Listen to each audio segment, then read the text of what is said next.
வணக்கம் நண்பர்களே, உங்கள் எம்எஸ் தமிழகத்தில் 10ஆம் வகுப்பு மாணவர்கள் இங்கிலீஷ் எக்ஸாமுக்கு இப்போது தீவிரமாக படிக்க ஆரம்பிச்சிருப்பீங்க.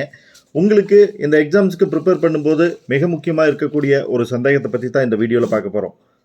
என்னன்னு உங்களுக்கே தெரியும். லெட்டர் ரைட்டிங்கில் என்ன லெட்டர் எழுதுறது, அதாவது பர்சனல் லெட்டர் எழுதுறதா அல்லது அஃபீஷியல் லெட்டர் எழுதுறதா அப்படிங்கிற கன்ஃபியூஷன் உங்களுக்குள்ளே இருக்கும்.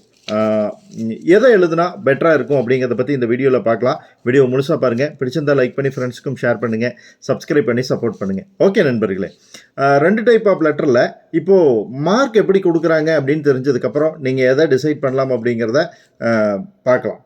ரைட், ஃபஸ்ட்டு நம்ம அஃபீஷியல் லெட்டருக்கு என்ன மாதிரியான மார்க் தரதுக்கான பாசிபிலிட்டிஸ் இருக்குது அப்படிங்கிறத பார்க்கலாம்.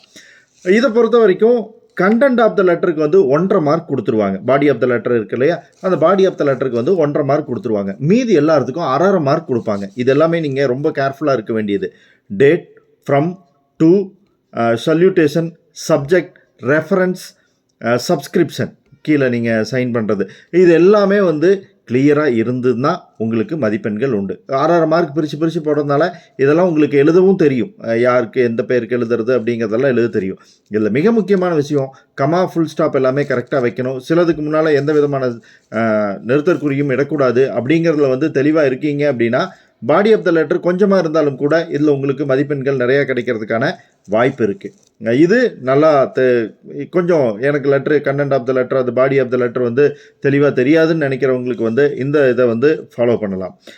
ரெண்டாவது பார்த்திங்கன்னா, பர்சனல் லெட்டர் எழுதுறீங்க அப்படின்னா அங்கே என்ன பண்ண வேண்டியிருக்கும் அப்படின்னு பார்த்தீங்கன்னா, பிளேஸ் அண்ட் டேட்டுக்கு 1/2 மார்க் தர்றாங்க. சல்யூட்டேஷனுக்கு 1/2 மார்க் தர்றாங்க. சப்ஸ்கிரிப்ஷனுக்கு 1/2 மார்க் தர்றாங்க. அட்ரஸ் ஆன் த என்வலப் அதுக்கு 1/2 மார்க் தர்றாங்க. ஸோ இது எல்லாத்துக்குமே உங்களுக்கு 2 மார்க் போக மீதி 3 மார்க் பாடி ஆஃப் த லெட்டருக்கு தர்றாங்க. ஸோ உங்களுக்கு அந்த கண்டென்ட் நிறையா தெரிஞ்சிருந்தது, ஈஸியாக ஸ்பெல்லிங் மிஸ்டேக் இல்லாமல் எழுத முடியும் அப்படின்னா கண்டிப்பாக நீங்கள் இதை ஃபாலோ பண்ணலாம். இல்லை அப்படின்னா கொஞ்சம் யோசித்து நீங்கள் அஃபீஷியல் லெட்டரே எழுதலாம். ஸோ எந்த லெட்டர் டிசைட் பண்ணுறது அப்படின்னு உங்களுக்குள்ள கன்ஃபியூஷன் இருந்ததுன்னா பாடி ஆஃப் த லெட்டரில் எது தெளிவாக இருக்கீங்க அப்படின்னு பாருங்கள். உங்களுக்கு பர்சனல் லெட்டரில் ரொம்ப தெளிவாக இருக்குது, ஈஸியாக இருக்குது, எழுதுறதுக்கு வசதியாக இருக்கும் அப்படின்னு நீங்கள் ஃபீல் பண்ணிங்கன்னா டெஃபினட்டாக என்னோடய சாய்ஸ் அஃபீஷியல் லெட்டராக தான் இருக்கும். ரொம்ப ஃபார்மலாக பெரிய லெவலில் இதெல்லாம் இல்லாமல் எழுதுறதுக்கான வாய்ப்பு நிறைய இருக்கக்கூடியது அதுவாக இருக்கும். ஆனால் கமா, ஃபுல் ஸ்டாப் எல்லாமே நம்ம கரெக்டாக போடுறோமா அப்படிங்கிறது எல்லாமே பார்த்தோம்னா நமக்கு கொஞ்சம் கொஞ்சமாக 1/2 மார்க்காக மேக்ஸிமம் மார்க் நம்ம ரீச் பண்ணுறதுக்கான பாசிபிலிட்டி இருக்குது. கண்டென்ட்டு தெரிலினாலும் கூட நம்மளால் ஆன்சர் பண்ணிட முடியும். பாடி ஆஃப் த லெட்டரை பொறுத்த வரைக்கும் பர்சனல் லெட்டரை பொறுத்த வரைக்கும் body of the letter content நிறையா தேவைப்படுறதுனால அது நல்லா தெரிஞ்சு வச்சுருந்தீங்கன்னா நீங்கள் எழுதலாம். உங்களோட சாய்ஸ் என்ன? நீங்கள் பர்சனல் லெட்டர் எழுத போகிறீங்களா, அஃபீஷியல் லெட்டர் எழுத போகிறீங்களா? கீழே கமெண்ட்டில் சொல்லுங்கள்.